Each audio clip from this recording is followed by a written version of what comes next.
Olá, bem-vindo a mais um podcast da Forever Brasil.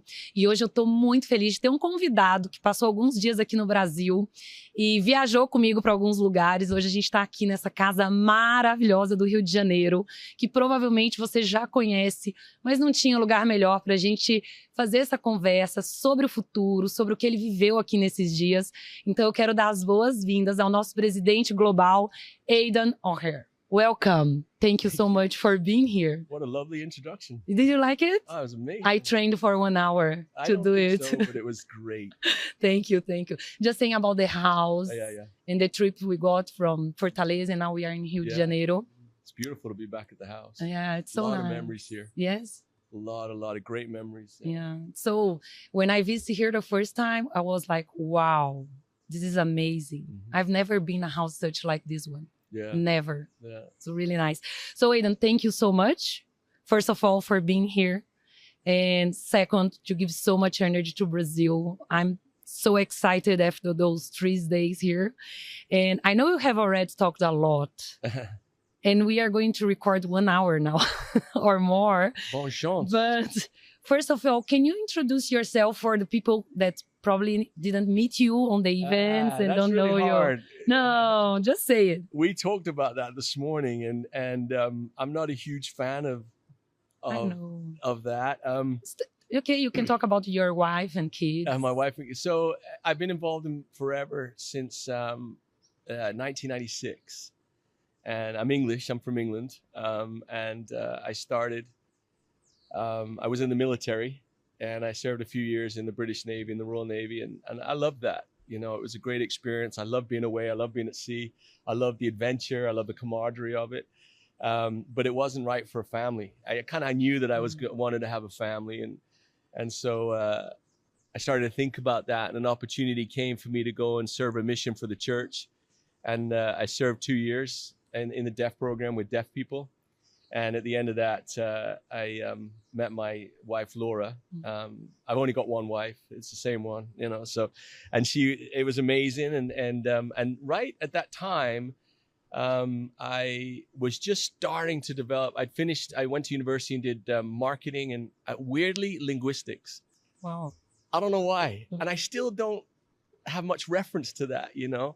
I did a double major, marketing linguistics, and then we were just starting to get our lives going together. And I met a guy called Dusty Green. And he invited me to call him about Forever. And do you want me to go into all that detail? Yeah, for sure. Yeah, we have time. And so I remember the night I spoke at a convention. And after I spoke, he came up to me and he had a really nice way about him, a lovely charisma, and I was excited, you know, a great opportunity. And just like with a lot of people, I hope, I forgot. He said, call me, and I completely, the next day we got busy. Laura, we just found out that she was having twins, you know, which was completely terrifying. And it's interesting, I didn't tell you this, but I was thinking about it when I was telling the story earlier, is that my first response when the lady said there's 2 babies was to call my mom. I don't know what that is. It's amazing, huh? Like, even after I was old, I was married, I was gone. I was like, I got to call my mom. And I found the money and I called mom and I needed to hear her voice. And it's really interesting how we have to go back to the mothership sometimes, you know, but anyway. And so all of that process was going on and I completely forgot about this conversation. And about 2 months later, he called me back. And I am deeply grateful for that. If he never would have called me, what would my life look like? Here I am sitting in Rio talking to you. That never would have happened. And I wouldn't have traveled the world like I had. I wouldn't have experienced the things I had. I wouldn't have, I don't even know how to consider what my life would have looked like. And so it was funny. He called me, it was a Wednesday. And for the FBOs that are listening, it's a great lesson in follow-up. It's a great lesson in the importance of follow-up, because Dusty could have seen my rejection and took it personally and never called me. And can you imagine? Yeah. It would have broke my heart, you know? And but he was brave enough to follow up, and he called me. It was a Wednesday. The next day, I happened to be in the area where the office was. And it was a beautiful office. It was like this, but they just moved in. There was no furniture. There was 4 plastic chairs and this big house like this one, big manor house. And I sat on this plastic chair and this old lady next to me, and forgive me for saying old, her name was Knapman, Mrs. Knapman, and she was 80 years old. She was dressed in a tweed suit, like, I think traditionally English. Mm-hmm. And she sat next to me and she kind of put her hand on mine. She said, "Why are you here?" And I said, I remember really specifically, you know, in life you have those defining moments. Mm-hmm. Where were you when Princess Diana got shot, or, you know, those things? Mm-hmm. Where was I when I first realized this was my life? Was in that plastic chair. Wow. She said to me, "Why are you here?" And I said, I don't know. I think for an interview. I had no idea. And she said, and then she started to explain her story. And do you mind if I share that? You have the whole time, so I really would like you to share everything. And because this is where the light bulb went on. I believe people can change in an instant. A lot of people say change takes time. And in some instances it does. Think of a wellness journey or something. In this instance, I changed like this. Same, forgive me for this one. It's the same as motherhood. The minute you gave birth, in that second, you'll never be the same again. Mm-hmm. You've experienced that. Yeah. A lot of people experience that. Although it's a weird analogy, but it's one I use to say, that's how fast you can change. Mm-hmm. She said to me, she told me about her life growing up in the 40s in the war in England. She was broke, poor, struggling. She told me about the struggles with her family. She got married, had children, worked hard her whole life. And she was 80 years old. And she said to me, the question isn't, why are you here, Aiden? She said, the question is, why would you stay? She said, the reason I stay is because in forever, I was able to go to a restaurant, eat good food that I didn't have to go and buy, bring home and prepare and cook, and then clean up afterwards. That's when my life changed. In that moment, when I realized that 80 years old, she was seeing things she'd never done before. That's why I do what I do. And in that moment, forgive me for getting emotional, even 30 years later, after all of the things I experienced, I can still hear her voice and I can still smell her clothes. Because that's when I realized that if I, in some tiny way, could contribute to that feeling, the 80-year-old can change her life and experience things as simple as that was, I'm all in. So then the door swung open. And this little guy, he's little, he's short, much shorter than me. And he had a bald head and big white teeth. All charisma, heart, and personality. Grabbed on, come on, sit down. And he asked me questions for like 15 minutes. He didn't tell me one thing. I didn't know anything about the business. How are you? What's important to you? What's your family? Tell me about this. Tell me about that. What's your life? All about me. I felt like the most important person in the world in that moment. I left and he said, I'll see you tomorrow. And like, this sounds like a story. I get it, but it's true to me. It's true. And I said, where, when, what time? 9 o'clock here tomorrow. You're starting work. I didn't even know what we did. Okay. The next day was a leadership meeting with the FBOs. Listen, when I say I knew nothing, I knew nothing. Amen. And he invited me in, and it was with the top leaders in England. They called it the LEC at the time, the Leadership Executive Committee, almost 30 years ago. And I sat in this room listening to stories and case credits and product and challenges and arguments. And I thought, man, freaking inject this into my veins, you know, and I was freaking all in. So that's, forgive me for the big explanation. I don't tell that story very often. That is how the magic happened for me, you know. And now you are for how long here? Because it's a long time. And I love it, honestly, more than I did then. Yeah. 30 years? More. The more than I love it more.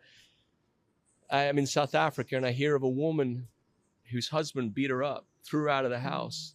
She had 4 kids, no money. And she had to live on the street, but found a product, sold it for a little bit more than she bought it for and kept doing that.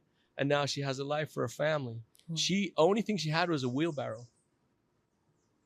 Or a lady in Israel. Husband left there, 3 kids, no money, nothing. and our son's now at the PSG Academy. Wow. Now, I know these are massive stories. Yeah. And I know that, but what about the millions in between that just do a little bit? Because this isn't a get-rich-quick scheme. This isn't something you'll come in and, you know, and all of a sudden be driving silly cars and doing stupid things. It's not that. And if you hear it is that, run away. Because it isn't. This is a genuinely difficult, long-term life investment. And it's a long story. Anyone you see at the top, they've climbed that mountain. You know, and I love that. Yeah, I can imagine the numbers of stories you hear. Yeah. And I just going to move on my questions, Yeah, okay? yeah. Because in those 2 days with you, I've heard so many nice things that you do and provocations and so on. So one of the things is, you said that no money in the world would pay you to leave your family.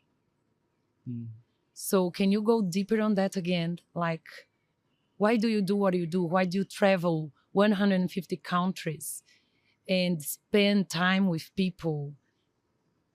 What is behind that? Wow. It's a privilege.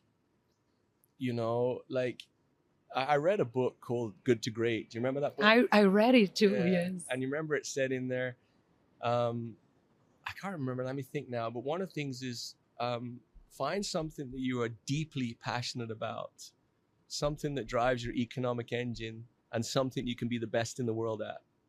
Those 3 things are important to look for. Now, of course, I'm never going to be the best runner in the world. You've all seen me run. It's freaking pathetic, you know. But I can be the best in my world. I can be the best father in my world. I can be the best husband in my world. I can be the best colleague in my world.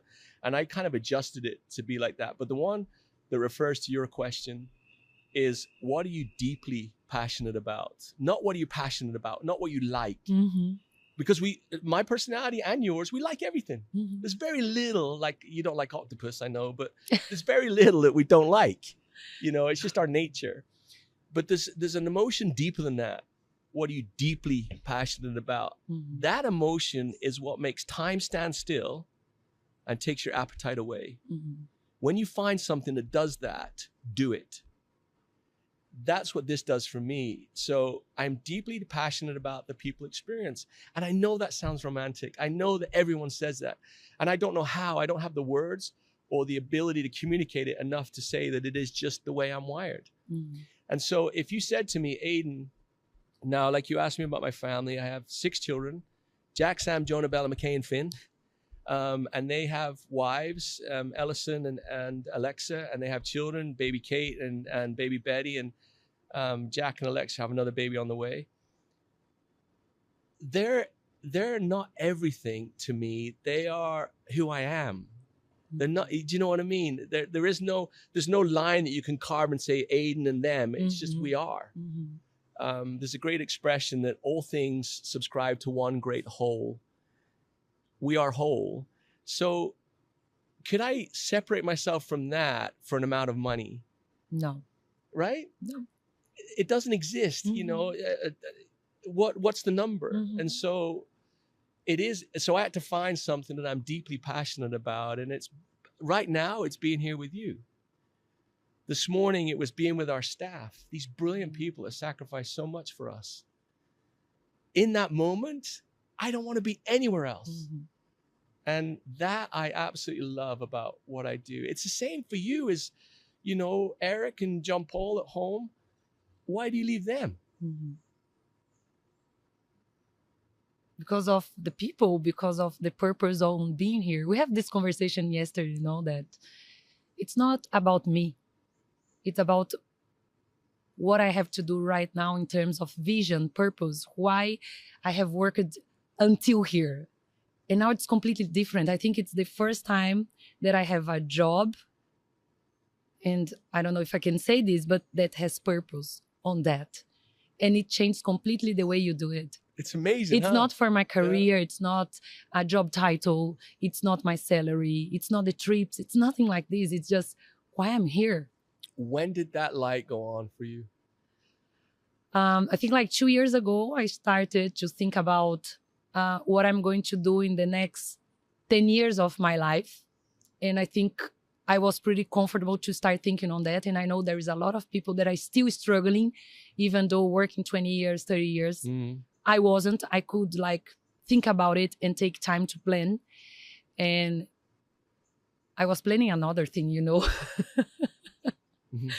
But then just Forever appeared in my life and seems like this is the place that I should be right now.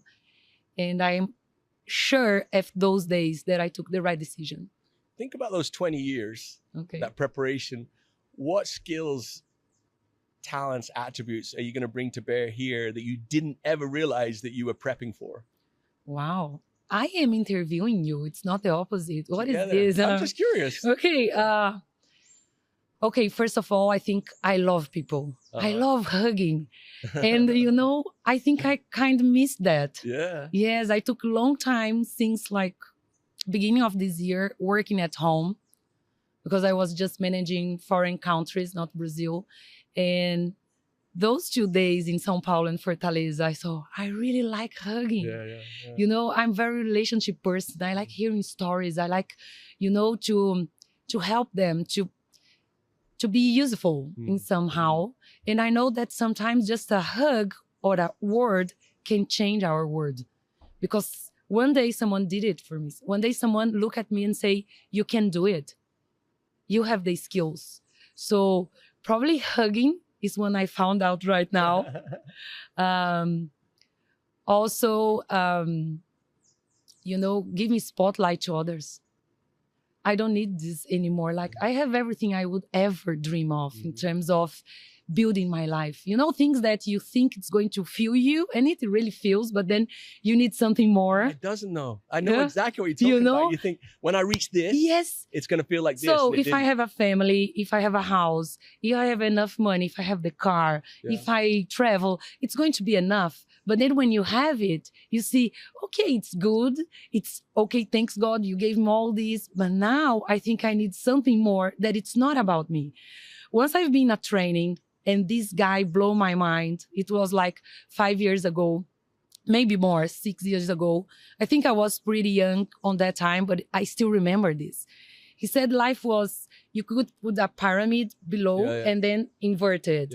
So the below is your first needs, like a Maslow pyramid. And then you're growing up and then you are socially enough and filled. But then great people, they just invert it. And they start to work like if something is not about their life, it's about the other's life. And for example, I was just showing you the products I did on COVID. It's nothing about what I do now, and I'm not good on that. But on COVID, we were suffering so much being isolated at home that having the chance to give something that I liked to another people that didn't have the money or time or expertise on that was just feeling me on that moment. So it's this. I think it's completely different because probably my last position was on this Maslow pyramid. Yeah. Well, it's interesting you mentioned that because when you showed me what Paula was saying about the COVID experience was that you and some friends identified homes that needed refreshing. Yes. And you picked rooms and you went in and planned a month or so and you painted the rooms and made them look brilliant and included them. It wasn't, you know, you included the people involved, the people you knew and people you were associated with. As you showed me that, and I was deeply touched by that, I was thinking that's a perfect analogy for what we do in Forever. Okay. Is people welcome us into their lives and they say, can you help me make it a little better? Make it look just a little bit better. Not change everything. That's not our job. Put a little bit of color on the walls, a little bit of confidence here, a little bit of wellness here, possibly more community, and maybe, possibly even some better finance. And you know, something it's a great that, analogy for what you were doing. Yeah.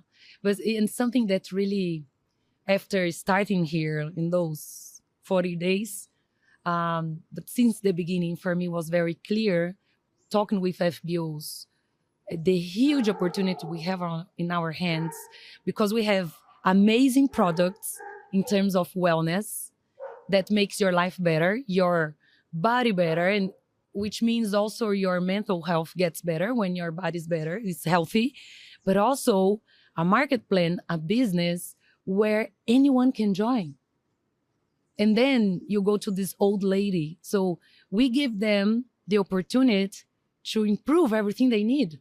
In terms, sometimes they're going to come because of the products I need it. And we have heard so many stories those days, and probably you know a lot of them, but also from the chance of doing something that nobody gave them, or because they are too old, or because they do not have graduation, because they do not speak another language. You know, so many no's they got in their lives, and here they can have a yes.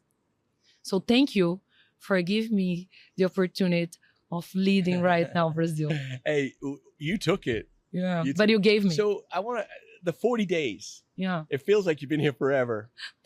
You know, if I was an FBO, I'm watching this, and we had the same leadership for years, which is great. And here I'm facing this change now. I'm a little bit scared as an FBO. In those 40 days, what do you think? And then I am going to interview a little bit, because I want to talk about your experience, because we're talking emotional stuff now, and it's lovely. It's perfect. It's very important. But there's also a very professional base to you. Do you know what I mean? You're a well-educated corporate professional. You understand quality, supply chain. In fact, you managed a quality organization for a long time, and then, you know, and you managed a lot of remote businesses, and, you know, et cetera, et cetera. All of those things, 40 days.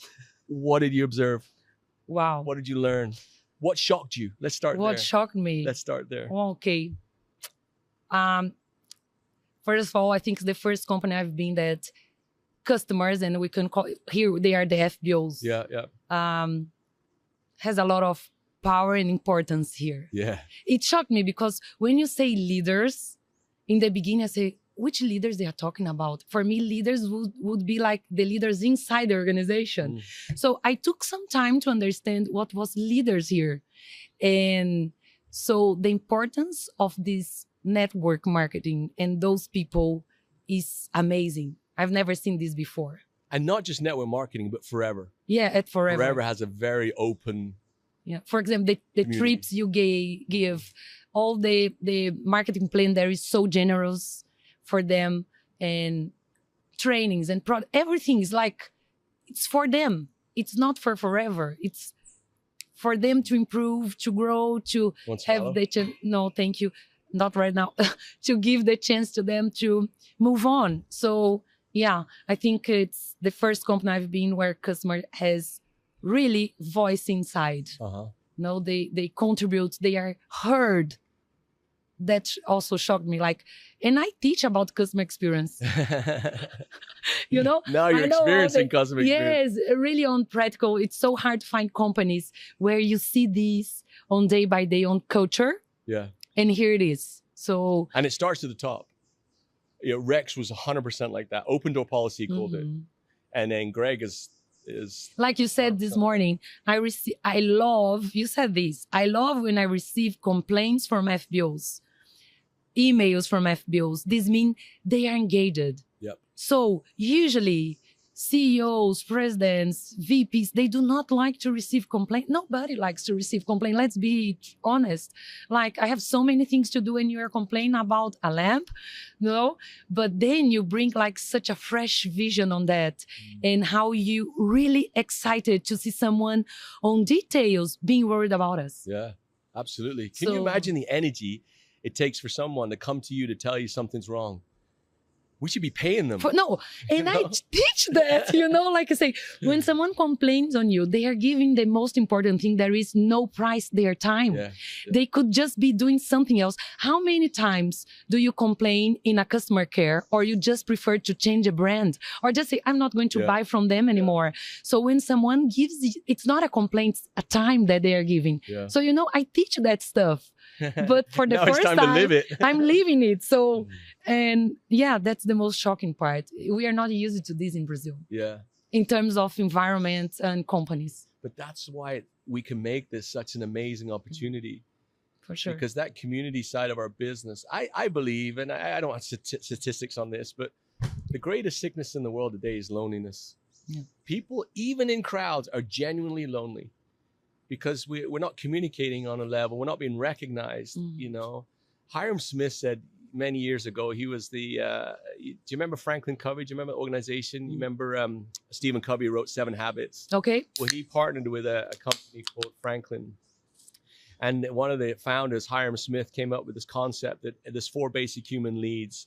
The first one is to survive. We have to drink, we have to eat, and all that sort of stuff. And I add money to that now. You can't even buy a bottle of water without money nowadays, you know. The other one is to love and be loved. The other one, feel important.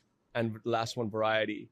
And if you're not getting those basic things met in your life, it's really tough. And that's why I hope that Forever can provide, as romantic as it sounds, because we are a professional business. We're a business for profit that provides, you know, great products globally. But can the motivator, can the verb be, it's a bloody good place to be. I just feel good being there. Because I think if we can get that section of the world that feels lonely, comes into one of our meetings, feels welcome, supported, safe, heard, understood, recognized. Can you, the limit just blows my mind. People we plowing in, saying, inject that into my veins. And I don't mean as a medical claim. I'm talking about as a, you know, it's just help me to feel like that. When we recognize people, even the smallest steps in the marketing plan, they come on stage and they're in front of their peers. How must that feel for someone who sits in a cube and never gets recognized? Oh, for sure. Why can't that be our USP? Why can't we be the friendliest company in the world? And then just coming back to Brazil, you said something. Brazil could be the most friendship community, like. Yeah. And tell me about those days here in Brazil, and probably you spend more time than last time here this time? Yeah. Like 3 days? Yeah. Yes, 4 days. How was for you? What do you think about Brazil? I could live in Brazil. You could? Yeah. You're just saying that. No, yeah. no. There's 2 countries that I feel an affinity to. Okay. 3, because I'm English, you know, and I know the Americans going to say, what about America? I live there and I love it, you know. Romania. Okay. Romania is, the heart of Romania beats so hard that no one could conquer them. In the midst of all of that Cold War, Romania just stood up. And yes, you know, Ceausescu came and did his thing, but there's something about their resilience that just fills me. And you go there, you just feel, Brazil has the same. The Brazilian people, and especially the Brazilian women, and forgive me to saying it like that, they have an ability, a sisterhood that is universal and it's visual. You can see it. And it's in my opinion, and people might get mad at me, I don't see that like I do here in Brazil. They have a glow to them. Like I told you the story the other day, I said to my wife in a restaurant, I said, what's this? And I said, you know, some Brazilian one, parabéns. I was like, hey, parabéns. And then the guy looks over and I said, what part of Brazil are you from? He said, how do you know I'm Brazilian? Everything says you're Brazilian. The way you walk, stand, you just have a gravitas about them, which I just love it. That is going to make you number 1 in the world if we can get unified. If we get unified in purpose, there's no doubt in my mind that'll happen. And that's why we're here.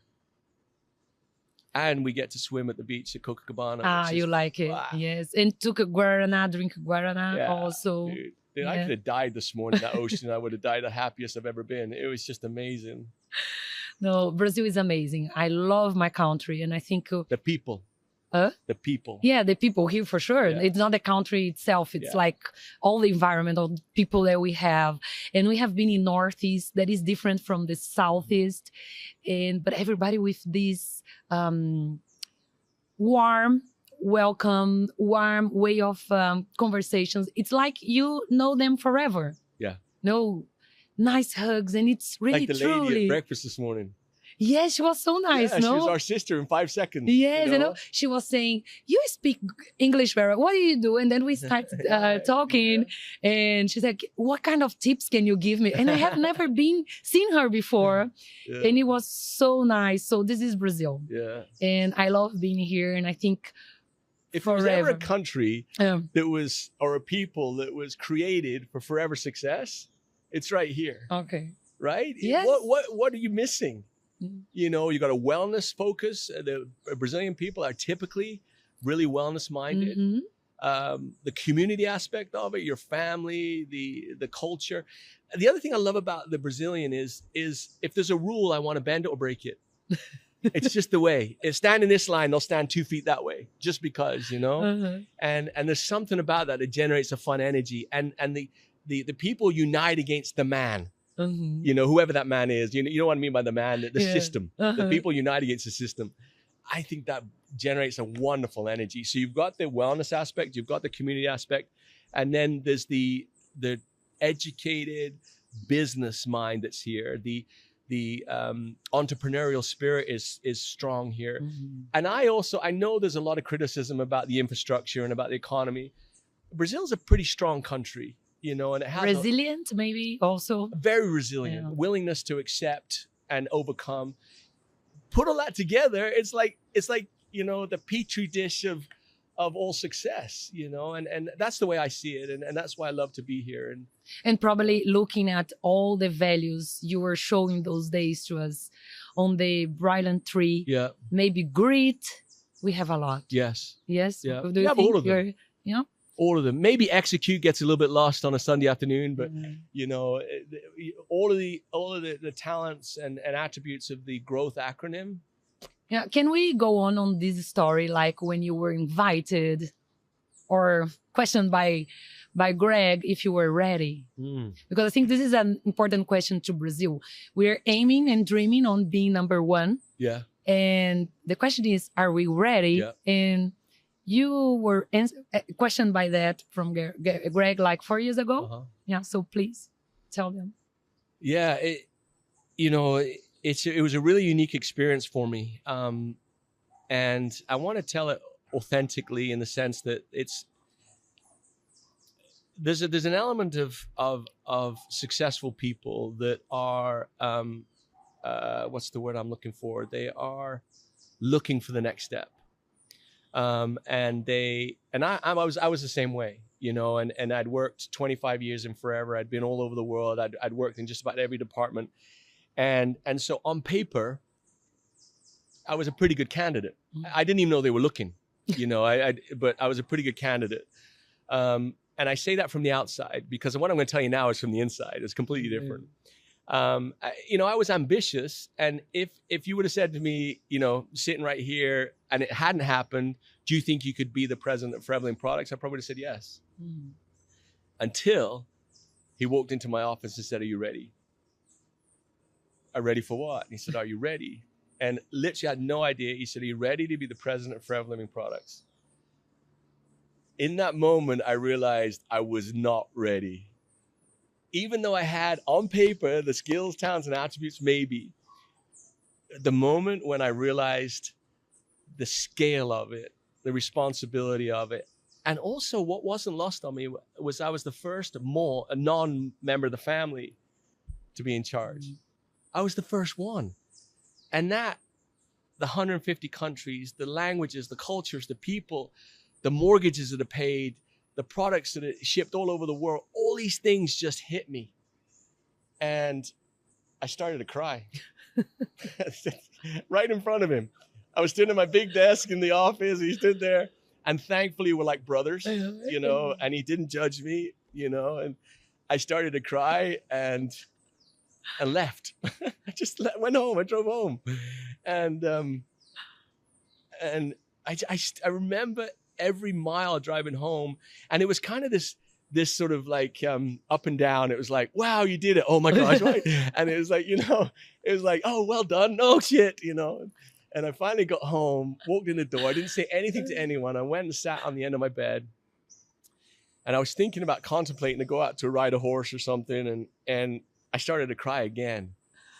And it was serious crying. It was like shoulder shaking, a little bit of snot type cry. It was like full on ugly crying, you know.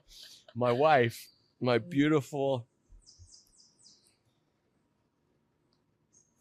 I don't know why I was blessed with the lady that I was to be my partner forever, but she is magnificent. Yeah. And she sat by me, and as embarrassing as this sounds, she started to stroke me like a dog. She was stroking my back, and I'm like, I'm supposed to be in charge of this billion-dollar company, sitting on the end of the bed crying, and my wife's stroking me. You know, I was like, oh my gosh. So I think the point you're trying to make is I realized I wasn't ready, and I realized in 1,000 million ways I wasn't ready, except I was surrounded by brilliant people, a wife that loved me and is a phenomenal cheerleader. Like, she calls me in the mornings to say I look handsome. I don't look handsome, but she does it because she's magnificent. And so the next day I woke up and I said, we've got to change this. And it starts here. I had to change me fundamentally. And that journey has been difficult. It has been frightening, but also thrilling and wonderful. And I don't know how much time I could tell you little pieces of it. But then you can just bring, like, you found out you needed to change some things, and you started with the growth mindset. Yeah. What is the growth mindset? What is behind it? So that started, I had a good friend called Wolfgang, and I want to give him full credit. You know, he's a phenomenal man, and he's struggling right now. He's a bit sick, and I called him and invited him to have dinner with me because I have a lot of respect for him. He has loads of businesses, and, you know, very, very successful financial technology guy. And I have a lot of respect for his ability to bring teams together. And he sat down. We went for lunch, and a friend of ours came called Brian, he's a very successful banker, and he just has this amazing ability to formulate ideas. So I said, here I am, just put in charge of this company. I know the company intricately well. We're in a bad spot, a tough spot. The owner had just passed away. He was a remarkably powerful mentor and an expression, a talisman. It means something to look for, and he always shined the way in everything, even in all our board meetings. I remember one meeting, we were voting, and everyone in the room was like, no, I don't like it. And Greg says, I like it. Let's do it. It was 14-1 and he won, you know? And there was something about that was really fun. And so we'd just lost him. And then there was the estate stuff going on with the company about how to handle who gets what and all that. And it was right after COVID, and COVID hit us hard. The first year, we couldn't do anything wrong. The second year, it was tough. Governments were closing down roads. They were closing down ports. They were locking people down. And this was going on every day. And we were just 20 hours a day trying to keep the business floating. We didn't want to raise the prices. We had a commitment, even though the cost of shipping our product around the world was 1,000% more, we tried to keep it the same. And all this was going on. And the company had come out of that, and we were 10% down globally. And here I am. And so all of this was going on, and it was too much. So I asked Brian and Wolf, how do I, and like with all of us, how do I make this problem small enough to eat the elephant, right? Mm-hmm. One bite at a time. What's the first bite? And Brian said, you have to generate a growth mindset.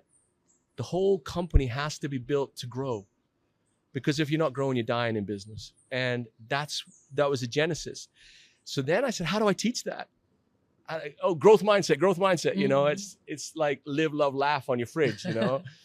And I started to think about this, and then we came up with the growth acronym, those attributes that successful people need. And I've observed that through my whole life, that successful people do these things because I realized, and I think it's the same with everybody, and as an FBO in your group as well, growth comes individually. Mm-hmm. There's no such thing as it's business, not personal. That's ridiculous. You think about how stupid that is. I know I've said it before. Mm-hmm. It's business, not everything's personal. Everything that happens to us is a personal response. You know, and so we said, personally, how do we help our people grow? So we gave them those, 7 attributes? Grit, represent, organized, work, together, happy, and execute. Each one of those things, if you work on those on a daily basis, will make you more successful. So we went out. we started teaching this growth. If it doesn't make you grow, change it. And I would suggest to anyone, if what you're doing isn't making you grow, change it, no matter how difficult it is, because the one thing you'll never get back is time. And it disappears like water, just gone. And so you have to change it and change it fast. So that's what we did. We went out. The first year, we changed the company from 10% down to 0. A 10% global swing.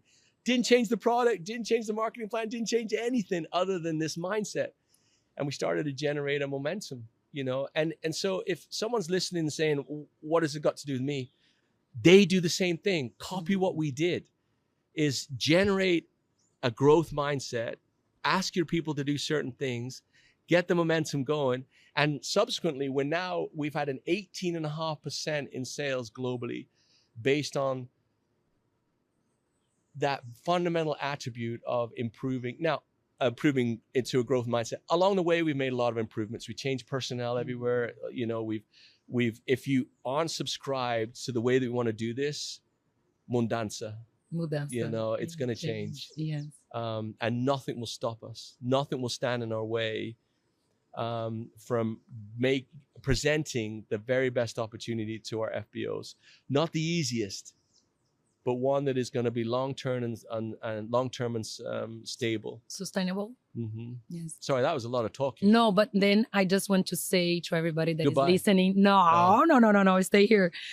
Those 7 values, those 7 points that Aidan just mentioned, we are going to talk to you much more in details to bring to you, because I'm sure it's going to change you and all your results. Yeah, and me every day. Yeah, because it first changed you, no? Oh. And then, so tell about your fitness life. Yeah, so I was like in the Navy, I was pretty super fit, you know, and then I stayed fit till I was about 40. And then around about 40, 45, for some reason, I just let go. And I just stopped. And I, you know, like I said earlier, I could eat anything. Olympic champion eater. Just something snapped in me, and, you know, and I let myself go for a while.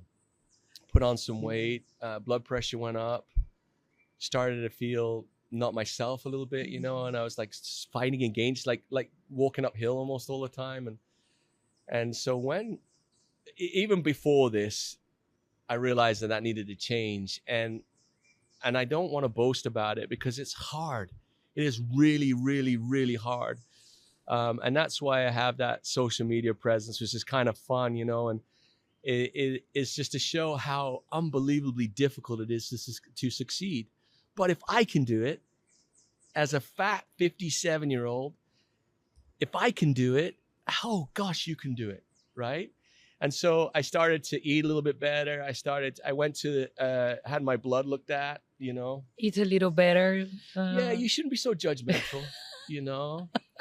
I'm fighting jet lag and I'm a long way from home, so I'm doing my best. Okay. Traveling with I send Laura what you ate here. Yeah. She can keep an eye on. Well, she doesn't have to, because you're here moaning out Okay. about thinking protein and da-da-da-da-da-da-da. Not letting me have my Diet Coke in the morning. Yeah, it's so coffee. Weird. It's so weird to drink Diet Coke in the morning, for breakfast. Yeah, For you. It's not healthy. For you. You know, For me, it works perfectly. Yeah. Wonderful. My son, just to tell you a story about Coke, we always tell our son, João Paulo, don't drink it. It's very bad for your health. And one day when he was older, he said, but you drink. And then I had no answer to say. And this point was because he wanted to try it. So in that moment that we didn't give him an example, when you say something, but you do different, we just said, okay, you can try it. You know, we were very lucky because he hated it. Oh, don't worry, he'll find something. Yeah, but then it's just this, that if you are healthy, like, you know, just need to take out things that... It's energy. Yeah. You know, wellness is all about energy. Yeah. Life takes a lot of energy. And the more energetic you can be, the more helpful it is for success. That's all that wellness part was. And that's the physical part of it. Emotional, mental, physical, occupational, environmental, all of these things are vital too. The idea of mental well-being, be ever learning. You know, to think that you've reached a certain point that you don't need to learn anymore, of course not. But I can imagine also today when you were at the sea, you were working not only your physical health, but also your mental. Oh, I think it's you 90% mental. I think you can bring what happened like, in terms that it was tough and you saw the boil. It's 90% mental working out. You know, like it's like losing weight. Losing weight is 80% what you eat and 20% exercise, you know, and for me, 90% of working out for me is mental. It's that willingness to win. And my victories are very difficult to see from the outside, but on the inside, they're massive, you know, and like this morning, it was quite rough in the ocean. And for 90% of the time, you can't see where you're going. And every now and again, the wave goes up as your head's up. And at that moment, you get a flash of light, a direction to go, and you see the buoy that you're aiming for. And then for the next 10 strokes, you don't see anything. It's a great analogy for success, is that more often than not, and since I've been in this job, more often than not, I have absolutely no idea where the end is. I know the direction I'm supposed to be going in, but because of the distractions and the buffeting and the waves and the sun in your eyes and all these different things, you lose track of it. But the idea is to be mentally strong enough that that vision never leaves I can see that yellow triangle in my head always. That's the same as forever. And so when I'm swimming in that environment, I'm a little bit scared. I'm wondering, I'm in very deep water. I'm very far out. Do I have the strength to get back? Do I know the direction to get back? What happens if this goes wrong? What happens if a shark's going to eat me from underneath? All of those things are going through your mind as you fight for success too. Is that, you know, say you set yourself an example, I want to be an Eagle manager. Probably 80% of that journey, you're off track. The person didn't call you back. They didn't generate the case credit. They didn't buy that product. There was a return. The guy didn't show up. These are those moments when we're off track. But if you keep that buoy, that eagle in your vision and you point all things towards that, and every stroke drives towards that, and every stroke you try to make as efficient and effective as possible, all of a sudden you'll look up and it'll be right there. You know, and it's like, oh, you know, and that's how it's been for me in this journey. You know, is that, you know, to think that we could have turned the company around like we have is nothing short of miraculous. And I do attribute that. I'm a religious guy, and I honestly think that we've had God's help, because there's no way in hell that we would have done it without him. And I hope I don't offend anyone with that, but that's just the way I see it, because it's just, it would have been too difficult without divine help. And that's been, it's been humbling, you know, and I think that all of us need to recognize one of the biggest things for me with spiritual health is one of them, is not necessarily who you worship, because that's not it's none of my business, but the ability to recognize that you are smaller than something, that you are subject to something, that you are part of something bigger, I think is really good for us. That humility helps us to be a better person. It helps us, like you said, when you said, I don't want the spotlight, it helps us to shine the spotlight. Like Greg always teaches, when we arrive, we don't say, here I am. We say, there you are. I think that spiritual health allows us to do that a little bit more authentically. That's nice. So just move on the 3 important pillars where we are move on in wellness, community, and finance. So you talked about wellness here. Yeah. And then in community, you brought about Brazil and how we already have community. So how can we really be strong on that? But also in community, you said, and have the challenge on being digital. And I know there is a lot of FBOs, mainly in other countries, working hard and successfully in digital. So what is digital? Well, that's a great question.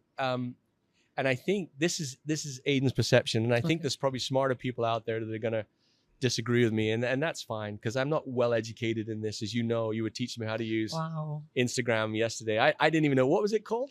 Requests? You know, everybody from Brazil, if you have tagged Aidan in your Instagram when you were in the event and he didn't repost, is because he just found out there was a lot of you blocked on his Instagram. Everybody. I say thousands of people. And that was so weird because I say a guy that have like 50,000 followers and his stories are so poor is because of that. He didn't know how to use it. No, it's like, I even sent a note to the office, said, you guys never told me there was a thing called requests. And there was hundreds of them, wasn't we? We were scrolling through. So genuinely, I am so sorry. I had no idea until I was sat with Paolo on the plane. So the way I see digital is years ago, one of the aspects of success in our business is to invite other people to buy the product or join the business. That's kind of like the fundamental piece. And then the piece in that is trying to find the people to connect with. Because, you know, I honestly believe, and this may sound negative, but hear me out for a second, about 1 or 2% of the population are interested in what we do. 98% aren't. Think about 2% of the population. I bet you not more than 0.2% of the population are teachers. Imagine if you could have every teacher in your business. That's only 0.2% of the population. You know what I mean? So the idea that this is a tiny fraction in your world, it's billions, right? Or millions at least. So what social media or digital allows us to do is to find more effectively. The message stays the same. So the idea that I need to generate a new message, no, a more refined message, of course, because the more professional we get. So for example, we used to get names out of the phone book. I used to write the name and the number and I'd call them. Or we'd put cards, or we'd knock on doors. Well, now the card is social media. The door is social, you know what I mean? And so the list is, and so we need to, so the way my vision for digital is probably twofold. I'm going to, from an FBO point of view, is tell your authentic story, but tell it well. Like Swellen said, clean your camera, make sure your microphone works, those kind of things. Learn how to use CapCut. CapCut, you learn? Yeah, you know, like no disrespect to a monkey, but a monkey could learn how to use CapCut, you know, and just spend a little bit of time. It reminds me of my mom. My mom, before she died, she was complaining about social media. And I don't understand it. I don't know what to do. You know, you know, and you've all heard, you know, grandmas talk that way. And then my sister sat down with bought her an iPad and said, this is Facebook. This is how you use it. Dude, she was posting, like, phoning, sharing videos. She this cat, you know. So here's an expression. I don't understand electricity, but I refuse to sit in the dark. Great. Does that make sense? Yeah. So even though you don't understand social media, tell your story. Turn the switch on, light up the room. And that's how I see digital from an FBO point of view, is use it as a way to show people who you are authentically, truthfully. Don't make stupid claims. Don't make income claims. Don't make medical claims. You don't need to today. Maybe years ago. Today, people are interested in your authentic story. Perfect example. Here's me running along the beach, doing the best I can to be better. 50,000 people watch that. Some videos, and I don't say this to boast, 300, 400,000 views. I have no idea why. No idea. You know, I don't even know how to use it. Now, on a company side, a little bit different. It's a lot more professional. Yes. So on the company side of things, we have a vision to digitalize the company. The first thing that we've been working on, and it's been going on for now about 8 years, is taking the marketing plan to the cloud. Because the marketing plan historically sat on AS400 computers in every office. So we've had to take that and push it to the cloud. That's been a mass, and the FBO hasn't seen that because it happens underground, like when you're building a house. Think about when you break the ground, you put the plumbing, you put the electrics, no one sees anything and nothing looks great until the frame starts to go up. We're just about getting to the framing stage now, and the FBO will be able to see it. So we moved from these AS400 systems around the world to a cloud-based system. That cloud-based system allows them all to talk at the same time. So there will be a time when we have a business without borders. a business out of the borders within the forever ecosphere, but not within governments, because you can't transfer money across borders without, so the idea that an FBO is going to get paid one bonus check, governments don't allow that. You earn money in Brazil, you earn money in France, you're going to be paid in those entities. And so that was our first goal, is to cloud-base it. And then we had to look for a global ERP. And that process is 30% in. And we're moving forward with a system that allows us to have a instant vision of the financial health of the company. Because up until this point, that wasn't available. And that is more like, we have consolidated financials now. We have consolidated logistics reports, inventory reports. It's amazing how much more efficient and effective we are because of that. Now, I know the FBO, that's not, of course we should do that kind of thing, but I want them to be aware that this is probably 20 to 25 million a year gets invested into, and that's just at our side, not on the country base. Then now we have to make a decision about apps. Apps are extremely expensive to create, and once they go into the Apple or the Chrome store, they're extremely expensive to manage because they want 30% of everything you do. So we are trialing an AWP, which is an web-based app. Okay. Which is where it has an app interface that goes straight to the web. The good side about that is we have 100% control. The bad side is it has a refreshing process to it. We're looking at that in India right now to see how that's working. Because we recognize that mobile is the future. I don't know the exact number, but I bet you it's in excess of 85% of all e-commerce goes through mobile, especially in South America, Latin America, and Africa. For sure, all transactions are done on mobile. Yeah. And so we have to get much more efficient on mobile. So our vision is, from an FBO point of view, use it as an authentic way to tell your story. On a company's point of view, is that we're making as much strides as we can to push us into what we call digital brilliance. And that also includes the company is going to get much more involved with telling forever story digitally. Then AI. Okay, so now we have the framework of what our digital window is going to look like. And another piece that might not be so interesting in the FBO is that if we do this all linear, it'll take 100 years. If we do France, then Germany, then England, then Brazil, it doesn't work. So we had to generate an extremely intelligent system. And so now the idea is you have a base of APIs, and each country now plugs in to the API so they can be working on it. What that means is you can see your case credits all over the world instantly, is you can transact without borders. And you can see if I'm an Eagle manager instantly. Those are the kind of things that we're working towards. But all you're saying in such a way that directly or indirectly the FBOs, we are going to be more effective. Our customer experience through the whole journey is going to be much better. Yeah. In terms of access and so.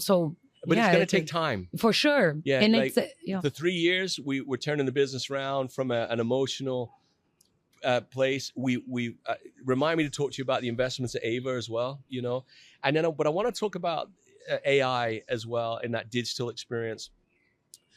Currently, we see AI as supporting the message. We don't see it yet as creating the message. We're not confident enough. So when I say supporting, translations, clarifications, information, we see AI as being part of that. I think it has a huge role. In fact, if you open source already is most of our global company policies. The Brazil one's up there in Portuguese. So if you say, what does it take to be an Eagle manager in Brazil? It'll tell you. Okay. We've already made those strides. I think the next part of that journey is customer service. To have kind of a, frequently asked questions, those kind of things in the AI sort of section. As it improves, I think it's going to be huge for product. Is AI can tell your customer what the product does.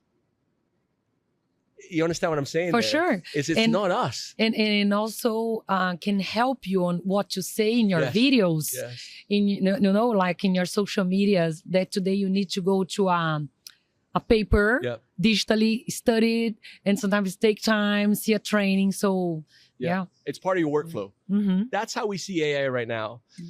We also use it to analyze data. You can throw, like a perfect example is they recorded my presentation we did a country manager meeting, they recorded it, uploaded it. And so I can refer to that, I write questions and it answers based on the structure we set out in Paris. That's an amazing tool. You can do the same as an FBO, is record what you do, put it up there and ask, and it can keep your message consistent. So that we see that as a big part of the future.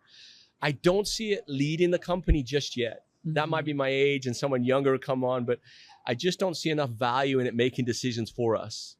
I see it helping us to come to the crunching of the data much more effectively. But I think it's save times on doing all analysis, but then analyze the information and data is still with us, no? Because it's not only data. We were talking about this yesterday, no?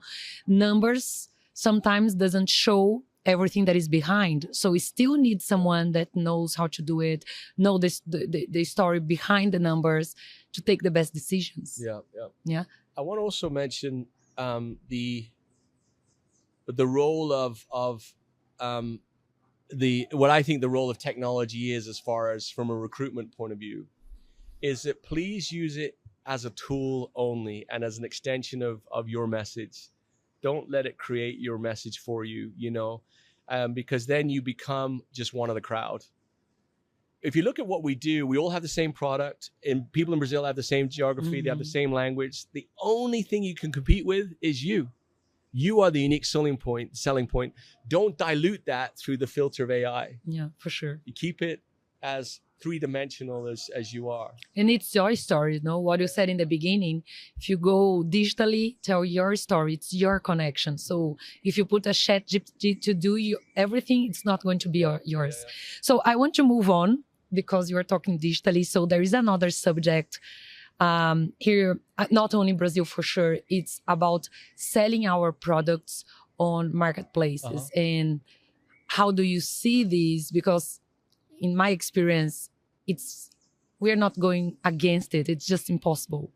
So what do you see about marketplace in Brazil? It's a contentious subject. And I understand why an FBO is worried about it. I really do. And I understand that this idea that somebody that I'm working with on a personal basis can find the product cheaper, more conveniently, it's very difficult. And I appreciate that. But I liken this to Kodak. Do you remember the Kodak Yes, company? for sure. They want to take pictures. Yeah. And I don't know the exact story, but anecdotally, Kodak they were all chemists. All of the people that were successful in Kodak worked chemistry. Yeah. And they, because they were masters at film and the development of film. And then all of a sudden someone came in with this camera. I think it was a 2-megapixel digital camera. And they took a picture. It was poor quality. And, and Kodak decided that they would stay with what they were brilliant at. And they were the best in the world by miles of film. And then the world said, I don't want film. So one of the most powerful companies in the world went into Chapter 11. They didn't go under. They recovered, thankfully. Because all of the people in the boardroom were chemists. We have to be very careful that all of the people in our boardroom aren't too old-fashioned. Now, I understand how difficult that is to hear. And I understand that that's a little bit scary, but I think there's a middle ground. Because digital commerce is here to stay. To be honest, I don't think cash will be around for much longer. I think that everything is going to happen digitally. And I think that includes how we transact. So we have to get ahead of that. We have to try and take the belly-to-belly, face-to-face model of MLM, which we love, and marry it with a global marketplace. And I think that, and it isn't a perfect model, but the way that we're trying to do that is what the FBO is worried about is case credits and profit. I will lose volume and money to somebody else who hasn't done anything, which in the honesty of this conversation, the thought that that person hasn't done anything isn't true, because to create an effective online shop is quite difficult. There's very few in the world that are actually good at it. So what we believe, and we're trialing in other places in the world, is we have a pool system. The Forever Living Products Brazil creates a marketplace. And it's a good one. It's high quality. It's SEO supported. So the searches go there. We keep the prices at retail price, but we guarantee service. Next day delivery, returns are processed quickly, and the product is available. That's all right. And the product's available. We compete in that because we have to compete in the sense of product availability, returns, quality. All these guarantees attract people to our site. And then the other sites, we don't know. We don't know what quality that is. I don't know if it's fake. I don't know anything about it. So we tell Mercado Libre, hey, we're here. We have the APIs on this product. We're here. This is our product. They support us in that. Then all of the transactions that happen on that volume and profit is shared with a list of FBOs that have decided to participate in that pooling. Now we pay Amazon, Mercado Libre about 30% of the transaction, because that's what they charge to do that. The rest goes right back to the FBO. And we believe that's a good middle ground. Why do we want to be there? Not to compete with the FBO. Of course not. If we wanted to compete with the FBO, it would have been over a long time ago. It's a very lazy mindset to think that Forever is on Mercado Libre because they want to compete with the FBO. Be a little bit more creative in your thinking. It's a waste of our time to do that to make money. We can make money in other ways. We're there because we want to control the marketplace for the quality and price as best we can. And there will be times when we can't because someone is more effective, and we'll try and get more effective over here. And that balance is going to come. We've been doing it in Germany for a while. We do it in the US. It's very successful in the US. More people want to join the program. And I think that that's somewhere that we're heading towards. But the idea that there's an expectation that the company can just control global e-commerce, we can't. And if I'm honest with you, I don't know if I want to. Because I think that we cannot be chemists when you need digital engineers. You know, I think that it's a pivotal moment for our. Now, the follow-on to that is, how do we feel about online e-commerce as far as influencers and affiliates? We have affiliates. It's our FBOs. They've always been our affiliates. And so we're not looking to create affiliate relationships. We have those. It's our marketing plan, and we love it. And so that's not going to change. But we are going to become a little bit more digitally mobile. Yeah. You told the Kodak story. I remember also Blockbuster, when they had the chance to buy Netflix and they didn't. So it's this. There is something happening, and we cannot just say we are in the past. This is not part of Forever, because I listen a lot. This is not what Forever wants, but this is the new world. And the new generation is buying on these channels. So, you know, it's a way, we need to find this way to be together, like all the channels. It's also about who is buying the product. Because at the end, who decides who is the other side. So, yes, at the end is, you cannot like it, but in fact, also you do. Brazil is very digital in terms of e-commerce, as you said. A lot of people buys at Mercado Libre and any other e-commerce. So thinking that we are going to be isolated in retail, it's not part of the new world. That is move on. It's defeatist mindset. We can't go there. And going back to your Blockbusters, another thing that's really interesting about that was, one of the reasons Blockbuster failed, yes, they missed the Netflix revolution, but they also were making more money from finding people than they were selling videos. They'd forgotten their core competency. And that's what we have to do. We have to stay core at what we do well. And what we do well is to share an opportunity in a product with individuals. That's where our focus needs to be. If Blockbuster, they were finding people more and more and more, and their revenue was going up. But somebody didn't say, hey, we should be selling more videos. You know? I would like now to move on this subject in specific, because you talked about leadership, management, And now I really would like to move on to product because it's just amazing. Yeah. And can I tell you my experience with products? Yes, please. Yeah. Oh. So when I first received a box of products in my home, you know, it's like a kid receive a toy. It was me because I didn't know them. And I started trying the deodorant, you say in English? Yeah. I used to inch with some other deodorants. And this one, I said, wow, finally I found something that is amazing for me. Hey, remind me, because I'm testing one here. Yeah? I can let you try that one. Okay. Because it's a brand new one coming. Okay. So for me, it was just amazing. I mean, it helped me a lot. And then I started to try other products. And then my husband, you met him. He loved all the supplements. Move. So the box was full of products. No, it was full of products. Yeah. And you know, he started reading all of them and say, this is mine. This is mine. This is mine. I say, okay, they sent to me, not to you. So I love our products. And I think they're the best, really. And also in my home now, everybody's using aloe.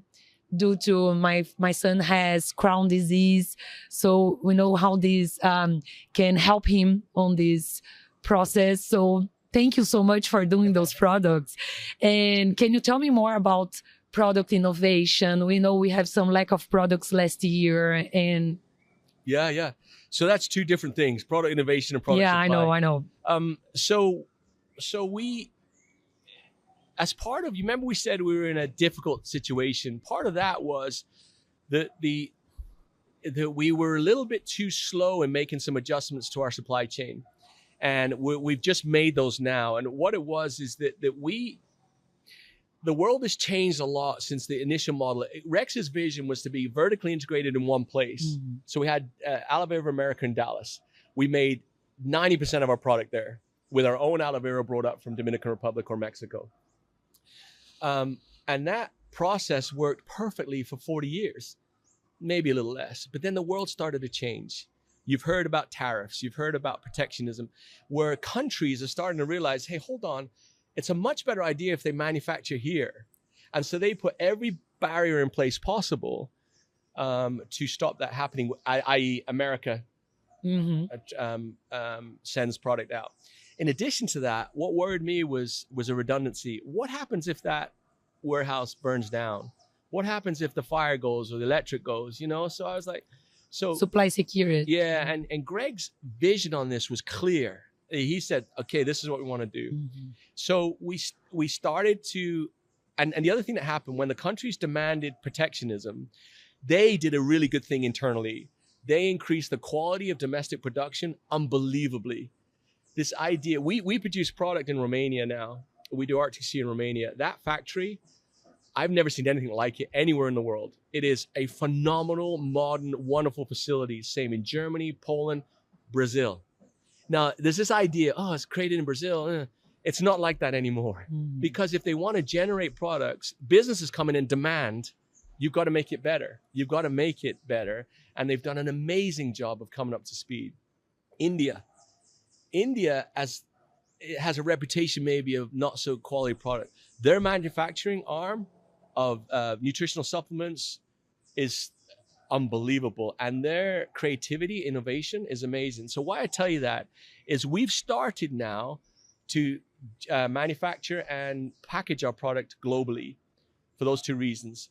To avoid protectionism and the costs associated with that and the issues of global. We found out during COVID where it used to be $3,000 to ship a container. It went to $18,000 in 3 weeks to ship one container and everything stopped.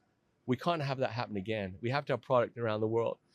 And so that was the first part. The second part is that the quality of domestic manufacturing now is amazing. So that's part of the product innovation is how we do it.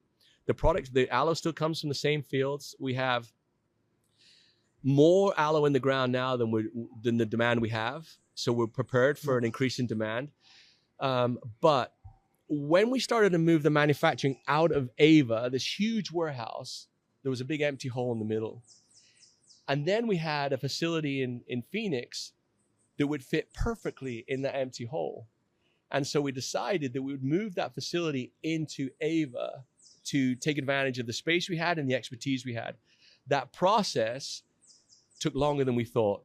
and was I much can more imagine. complicated. And in that process, we learned a valuable lesson. Hmm. Third-party manufacturing is good, but not good enough. And that's one of the reasons why we had product shortages last year. We were transferring, and the third-party guys, as good as they were, just weren't good enough. Mhm. And we kept rejecting. In addition to that, we had issues, some supply chain issues with Brazil specifically. And I don't know if we're completely through that yet, but we're very close to that. In fact, we will be announcing some really exciting things in probably the next 6 to 8 weeks for Brazil as far as new product, introducing some global product here. And definitely, I'm very excited about domestic manufacturing. So that's a little bit on the logistics side. A little bit higher, I think, is your question. What's the innovation strategy? Remember, Kodak needed to stay with their core competency. Mm-hmm. Aloe is our core competency. So I think you're going to see a little bit more in the aloe range. We're looking at other delivery methods of aloe. We're even investigating powdered versions and all this sort of stuff. Now, I don't know if they're coming to market. Okay. We're just looking at them. Yeah. We're looking at different ways to filter the aloe to be more effective. And we're looking at a lot more flavors. In fact, India is going to be trialing some new flavors for us, which are very exciting. And they will be LTO flavors, just limited time flavors. They come in and out of the market. That's We're nice. working on that. And we have been a little bit bold in the skincare market recently. We've recognized that skincare is a huge market for us, and we're not bringing color cosmetics back. Mm-hmm. We're not good enough for it. It's just too complicated, too expensive. So we wanted to try and bolster the skincare market. We've launched the new Logic line. Do you have that in Brazil yet? Not yet, but we are studying. Brazil is 50% are drinks, Yeah. and 35% are nutrition. So Okay. skincare is very little. skincare, yeah. And we have lots of competitors for skincare. So Yeah, yeah. we must be very, in terms of pricing, so we are So all we might look at discussing. domestic manufacturing. Yeah. But on So the nutritional line is where we're putting a lot of energy now, and we're trialing a product right now that I'm taking that I'm as excited as I was about freedom. wow. Freedom, I don't know if I have time to tell you a story, but Yeah. freedom came. I was driving to work, and there was a guy on the radio 20 years ago, and he was talking about glucosamine, chondroitin, and MSM, and how good they were for joints and to promote proper movement. And I thought to myself, what would happen if you mixed chondroitin, glucosamine, and MSM with aloe vera? So it was a phone call. The scientists put it together safely, and they sent it up. The taste I couldn't even swallow it. Imagine 3 sulfurs mixed with aloe vera. Yeah. But there was a guy that just had back surgery, and he had some positive results. That was how freedom started, as simple as that was. So why I tell you that is there's a new freedom coming out. Do you have freedom here? No, not yet. Yeah. No, we used to have freedom, no? Yes, now not anymore. Then the new one might be compliant here, and it's a much smoother flavor. Okay. And I'm very excited about that one. But we have some great vitamin D. The one we just launched is a brilliant product. We're looking at a vegetarian source, sustainable source of Arctic sea. Mm-hmm. You know, not one that's not fish based and one that's algae based. We're trialing that right now.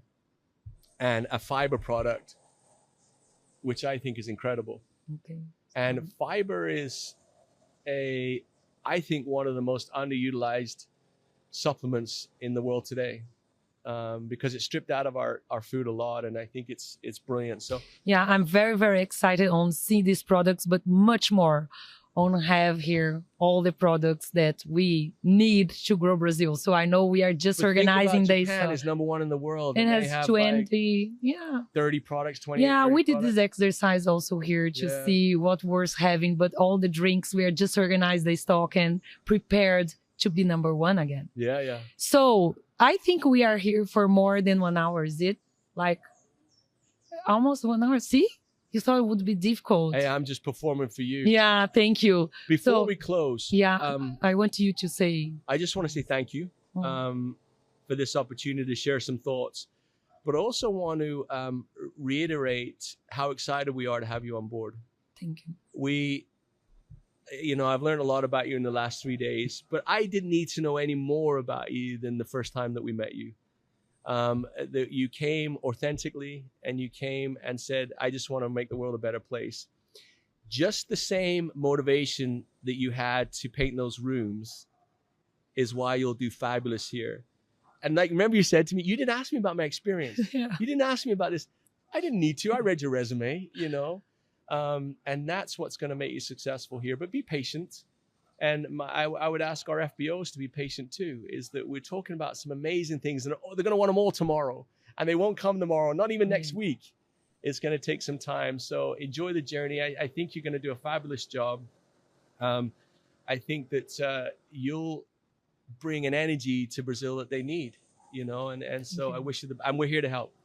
And I also thank you for the opportunity of being here. I know it's unique.